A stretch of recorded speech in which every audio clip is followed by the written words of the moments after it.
सिंध के सरोजनी नामक शहर में एक धनी मनुष्य रहता था। रहने के लिए उसके पास कई बड़े बड़े महल थे। उसकी सेवा के लिए उसके पास बहुत से नौकर चाकर थे। उसके पास किसी चीज की कमी नहीं थी। यदि कभी एक महल से दूसरे महल तक जाना होता था तो वह घोड़े पर चढ़कर जाता था। एक दिन वह धनी व्यक्ति रात के समय अपने महल के सामने टहल रहा था कि सामने से एक बूढ़ा आता हुआ दिखाई दिया। बूढ़े के कपड़े कुछ मैले थे और वे अपने सिर पर भार उठाए हुए था। धनी मनुष्य को देखकर उसने अपना भार धरती पर फेंक दिया और प्रणाम करता हुआ बोला, श्रीमान जी, बहुत थक गया हूँ, तो यदि आप आज्ञा दें तो आपके यहाँ रात काट लूं। यह हमारा महल है, धर्मशाला नहीं। मैं केवल आपकी घुड़शाला के बाहर पड़ा रहूंगा। सुबह होते ही चला जाऊंगा, परंतु यहाँ तुम्हारी देखभाल कौन करेगा? मुझे किसी चीज की आवश्यकता नहीं है। हमें क्या मालूम कि तुम कौन हो? एक मनुष्य हमें रात भर तुम्हारा पहरा देने के लिए लगाना होगा। क्यों श्रीमान जी? इसलिए कि रात को तुम कोई वस्तु उठाकर ना भाग जाओ। राम राम, इतना कहकर बूढ़े ने अपने कानों को हाथ लगाए और धनी को नमस्कार करने के बाद उसने अपना भार सिर पर उठा लिया और वहां से चल दिया। रात अंधेरी थी, आकाश में बादल छा रहे थे। कभी कभी कुछ बूंदाबांदी भी होने लगती थी। आंधी आने का डर था। बूढ़ा बुरी तरह से थक रहा था। उसके हाथ पैर कांप रहे थे। चलना कठिन था, परंतु धनी मनुष्य के कटु शब्दों ने उसे ऐसा व्यथित किया था कि उसने अब सरोजनी नगर के किसी भी शहरी के पास जाकर विश्राम करने का विचार छोड़ दिया। वर्षा जोरों से आ गई। जिस तरह रात का अंधेरा बढ़ता जा रहा था, उसी तरह बूढ़ा भी अपना भार उठाए हुए आगे ही चला जा रहा था। कुछ दिनों बाद वह अमीर व्यक्ति अपने मित्रों और सेवकों के साथ शिकार खेलने के लिए जंगल में गया। शिकार खेलते समय उसने अपना घोड़ा एक हिरन के पीछे लगा दिया। बहुत यत्न करने पर भी वह शिकार उसके हाथ नहीं आया। इस दौड़ धूप में वह अपने साथियों से बिछुड़ गया। घने जंगल में घुस जाने पर वह अपने नगर का मार्ग भी भूल गया और घंटों तक जंगल में भटकता रहा। इतने में रात हो गई। आंधी चलने लगी, बादल छा गए।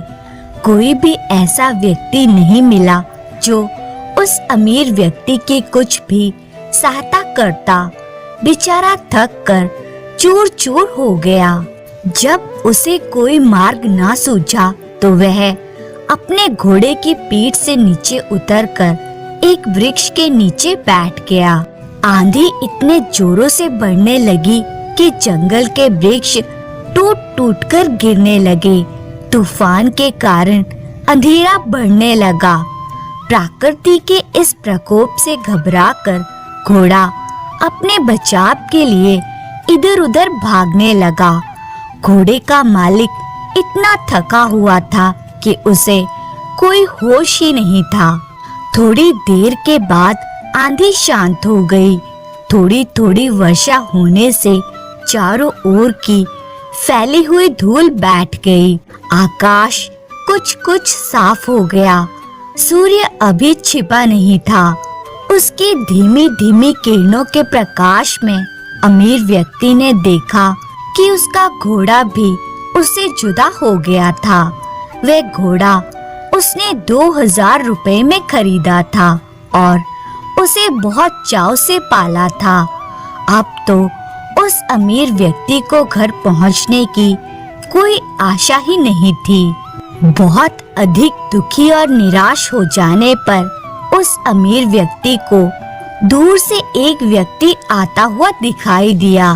पहले तो वह डर गया कि कहीं कोई चोर या डाकू ना हो, परंतु जब उस व्यक्ति ने पास आकर नमस्कार करते हुए अपने होठों के मुस्कान से धनी मनुष्य के हृदय को शांत कर दिया, तो निराश अमीर व्यक्ति को आशा का प्रकाश दिखाई देने लगा।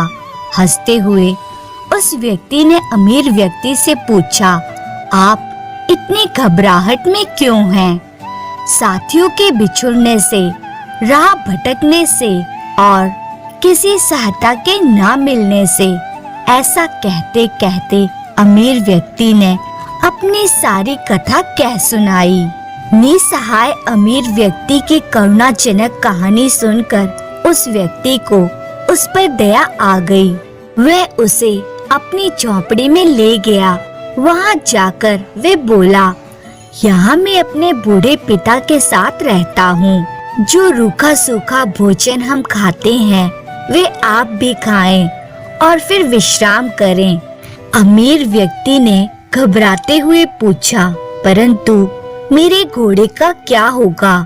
वे व्यक्ति बोला, सुबह होने से पहले ही मैं आपके घोड़े को भी ढूंढ लाऊंगा। वो कैसे?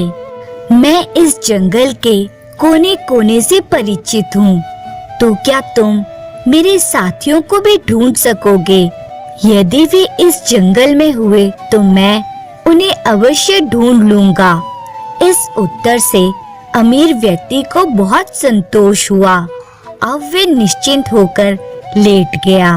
अभी अमीर व्यक्ति सोया नहीं था कि उस व्यक्ति ने उसके सामने दूध का कटोरा लाकर रख दिया। अमीर व्यक्ति ने पूछा, यह क्या है महाशय? उत्तर मिला, हमारी बकरी का दूध। तुम्हारे पास कितनी बकरियां हैं?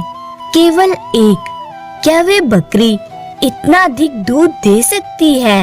यह एक सेर दूध तो होगा ही, तुम भी पी लो।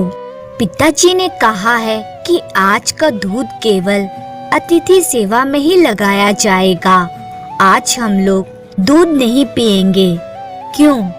हमारे यहाँ सबसे बढ़िया चीज दूध और पूत को समझा जाता है। अतिथि की सेवा में हम लोग इन दोनों वस्तुओं को पेश कर देते हैं। मैं पिताजी का इकलौता पुत्र हूँ और दूध हमारे यहाँ सर्वोत्तम भोजन समझा जाता है। पिताजी ने ये दोनों वस्तुएं आपकी सेवा में भेज दी हैं। तुम सचमुच देवता हो। नहीं श्रीमान, देवता तो बहुत दूर की चीज है। हम तो पूरी तरह मानवता को भी नहीं अपना सके। नहीं महाशय, मानवता तो आप लोगों में कूट कूट कर भरी हुई है। इस तरह बातें करते करते अमीर व्यक्ति सो गया। अपने अतिथि की सच्ची सेवा करने वाला वे व्यक्ति चुपके से उठा और हाथ में मशाल लेकर अपने अतिथि का घोड़ा ढूंढने के लिए चल दिया। सुबह होते ही वह अतिथि का घोड़ा लेकर अपनी झोंपड़ी पर लौटा। उसकी माता ने जब देखा कि अतिथि का घोड़ा मिल गया तो वह उठकर घोड़े के लिए दाना दलने लगी। वे जानती थी कि घोड़ा जंगल में घास चरकर आया होगा, परंतु फिर भी उसने अतिथि के घोड़े की सेवा करना अपना कर्तव्य समझा। प्रातः काल जब अमीर व्यक्ति सोकर उठा तो उसने देखा कि उसका घोड़ा दाना खा रहा था और अतिथि सेवक किसान उसके सामने हाथ जोड़े हुए कह रहा था, आज ईश्वर ने हमारी लाज रख ली। अमीर व्यक्ति ने पूछा, कैसे? आपका घोड़ा सकुशल मिल गया। यदि वे सामने की ओर निकल गया होता तो शायद बाघ उसे अपना शिकार बना लेता। ये सुनकर अमीर व्यक्ति ने उस व्यक्ति को बड़ा धन्यवाद दिया। इसी समय उस व्यक्ति की वृद्ध माता ने अतिथि के लिए दूध का एक कटोरा भरकर भेज दिया। दूध पी लेने के बाद अमीर व्यक्ति ने घर लौटने की इच्छा प्रकट करते हुए कहा, मैं तुम्हारे पिता से मिलना चाहता हूँ। नवयुवक अपने पिता को बुलाने गया और कहने लगा, पिताजी, अतिथि महाशय आपको याद कर रहे हैं। पिता ने पूछा, किस लिए? वे जाना चाहते हैं। उन्हें कहो कुछ दिन और ठहरें। मैंने कहा था परंतु वे माने नहीं। अच्छा, तो उन्हें सरोजनी शहर तक छोड़ आओ। जाने से पहले वे आपके दर्शन करना चाहते हैं। बेटा, अच्छा तो यही होगा कि मैं उनसे ना मिलूं। पिता की यह बात सुनकर पुत्र को कुछ आश्चर्य हुआ। उसने अपने पिता के सामने कभी अपने मुंह से क्यों का शब्द नहीं बोला था। अतः वे पिता को इस प्रकार देखने लगा मानो उसकी आंखों में क्यों का शब्द लिखा हो। वृद्ध पिता ने पुत्र के इस प्रश्न को पढ़ लिया और उसे धीरे से समझाते हुए बोला, शायद तुम ये पूछना चाहते हो कि मैं अतिथि से इस प्रकार दूर रहकर उनका निरादर क्यों कर रहा हूँ। असल में मेरी इस बात में भी अतिथि सत्कार का भाव भरा हुआ है। पिताजी, मैं इस अनादर में आदर की भावना को समझ नहीं सका। समझाऊं भी तो कैसे? ऐसी कौन सी कठिन बात है जो आप मुझे समझा न सकें? बेटा, यूं ही एक व्यर्थ सी घटना है जिसे मैं बताना नहीं चाहता।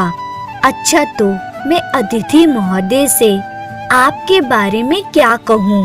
यही कि पिताजी बूढ़े भी हैं और रोगी भी। वे चल फिर नहीं सकते, अतः उनका बाहर आना कठिन है। पुत्र ने अपने पिता का संदेश उस अमीर व्यक्ति तक पहुंचा दिया। ये बात सुनकर अमीर व्यक्ति बोला, इस पवित्र स्थान पर आकर मैं ऐसे महात्मा को देखे बिना कैसे जाऊं, जिसके घर में भोले भटकों को मार्ग दिखाया जाता है, जहां अतिथि की सेवा जी जान से की जाती है, जहां अपरिचित अतिथि के घोड़े को ढूंढने के लिए घर वाले अपनी जान संकट में डाल सकते हैं, और जहां गृहिणी अपना खान पान छोड़कर अतिथि के घोड़े का पेट भरने के लिए तैयार रहती है। तुम्हारे पिता को देखकर ही मेरा जीवन सफल हो सकता है। पुत्र ने अतिथि का संदेश पिता को कह सुनाया। अब वृद्ध क्या करता?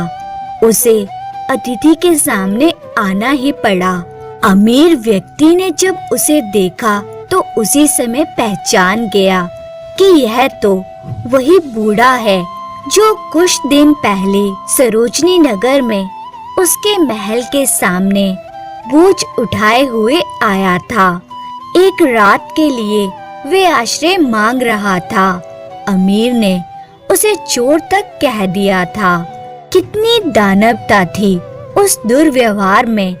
इस वृद्ध के पुत्र ने अपनी मानवता का परिचय देकर अमीर व्यक्ति के हृदय को बिल्कुल ही बदल दिया था।